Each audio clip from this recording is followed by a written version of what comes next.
Hello नमस्कार दोस्तों। रामनवमी, ये जो चैत मास की जो चैत मास की शुक्ल पक्ष में जो अभी नवमी पड़ेगी, नवरात्र, उसकी जो नवमी होगी या जिस दिन माने जिस दिन सिद्धिदात्री माता की पूजा होती है, तो उसी दिन हम राम जयंती भी मनाते हैं। रामनवमी के नाम से राम जयंती मनाते हैं। उस दिन श्री रामचंद्र जी का जन्म हुआ था। रामचंद्र जी जो है विष्णु भगवान के 7वें अवतार है। विष्णु भगवान ने 10 अवतार लिए थे, उनमें से 7वें अवतार जो है मनुष्य रूप में उन्होंने राम के रूप में लिया था। जब पृथ्वी पर रावण का अत्याचार चारों तरफ बहुत बढ़ गया, तो उससे मुक्ति दिलाने के लिए विष्णु भगवान ने निर्णय किया कि नर रूप में वो पृथ्वी पे अवतरित होंगे, और उन्होंने राम के रूप में अवतरण किया।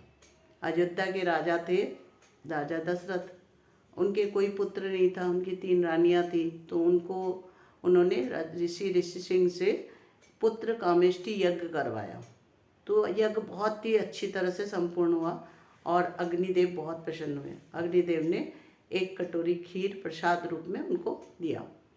उस खीर को उन्होंने अपनी तीनों रानियों को दे दिया। उन्होंने प्रसाद लिया और समय बीतता गया। ठीक टाइम से उनको 3 पुत्र हुए। तीनों पुत्र 4 पुत्र हुए, तीनों रानियों से 4 पुत्र हुए। कौशल्या जो बड़ी रानी थी, उनके श्री राम जी हुए, और सुमित्रा के 2 पुत्र हुए, लक्ष्मण और शत्रुघ्न, और कैकेयी जो छोटी रानी थी उनके भरत, चारों पुत्र हुए। और ये नवमी रामनवमी वाले दिन ही इनका जन्म हुआ। सबसे पहले राम जी हुए। उनका लक्षण टाइम नक्षत्र बहुत ही अच्छा था, उस समय उनका अवतरण हुआ।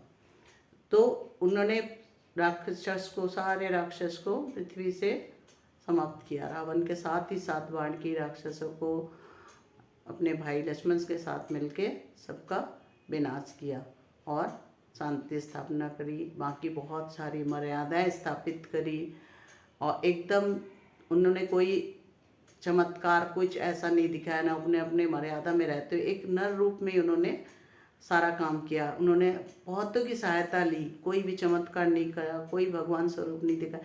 उन्होंने मर्यादित रहते ही और हर एक की मर्यादा को रखते हुए उन्होंने नर बानर रेच गिलहरी राक्षस सबको उन्होंने एक उससे देखा और सबको बहुत सम्मान दिया। जो कि सद्मार्ग में थे उनको सम्मान दिया, जो असत पथ में थे उनका वध किया, उनका दमन किया। तो इसलिए राम का जो वो है, राम चरित्र जो हमारे उसमें आता है, उनका चरित्र बहुत ही महान था। और एक दिन, उस दिन का एक और महत्व है कि उस दिन ही गोस्वामी तुलसीदास जी ने इनके रामचरितमानस की रचना प्रारंभ करी थी। इसलिए इस दिन का महत्व बहुत ही बढ़ जाता है। ये रामनवमी जो होती है, ये राम जी की जन्म से जानी जाती है। और जो शरद मास की जो दुर्गा पूजा के समय जो नवरात्रों में जो रामनवमी होती है, नवमी होती है, तो वो ये होता है कि उस दिन उन्होंने दुर्गा जी की आराधना करी थी और उनसे रावण वध के लिए वर मांगा था, उनकी सहायता ली थी। तो इसलिए दोनों ही नवमियों का बहुत ही महत्व है। नवरात्रों का भी है और रामनवमी का भी बहुत महत्व है। इस बार ये पड़ रही है 27 मार्च को, शुक्रवार को पड़ रहा है। कोई कोई कह रहा है 26 मार्च को है, लेकिन ज़्यादातर लोगों के विचार से 27 मार्च 2026 को रामनवमी पड़ रही है। इसी के साथ ही अगर वीडियो आपको अच्छी लगी हो तो मेरे वीडियो को लाइक करें, शेयर करें और मेरे वीडियो को सब्सक्राइब करें, मेरे चैनल को सब्सक्राइब करें। जय श्री राम।